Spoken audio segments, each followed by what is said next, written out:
இனமென பிரிந்தது போதும், மதமென பிரிந்தது போதும், மனிதம் ஒன்றே தீர்வாகும்.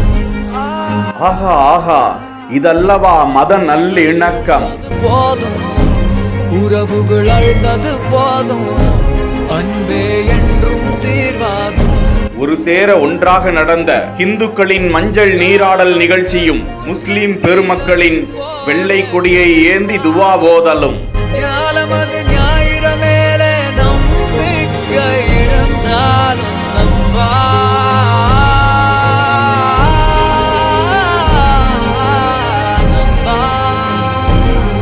நாமக்கல் மாவட்டம் ராசிபுரம் அடுத்துள்ள குருசாமி பாளையம் பகுதியில் நெசவாளர்கள் விசைத்தறியாளர்கள் அதிகம் நிறைந்த பகுதி.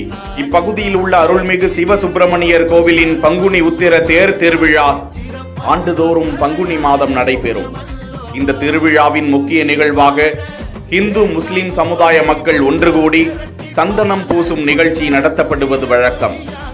இதன்படி இவ்வாண்டு கோவிலின் தேர் திருவிழா வழக்கம் போல் கடந்த 3ஆம் தேதி தொடங்கியது. இதனைத் தொடர்ந்து மஞ்சள் நீராடல் நிகழ்ச்சியும் காலம் காலமாக பின்பற்று வரும் இந்து முஸ்லிம்கள் ஒன்று திரண்டு சந்தனம் பூசிக்கொள்ளும் நிகழ்வும் இன்று நடந்தது.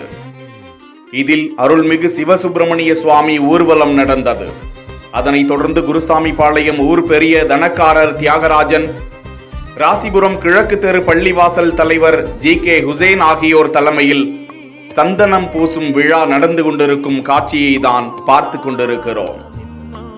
ஊரின் மைய பகுதியில் அமைந்துள்ள மரத்தில் இந்துக்கள் மற்றும் முஸ்லிம் பெருமக்கள் ஒன்றாக இணைந்து கொடிமரத்தில் வெள்ளை கொடியை ஏற்றி எல்லோரும் நலமாக இருக்க வேண்டும் என துவா ஓதி பிரார்த்தனை செய்கிறார்கள்.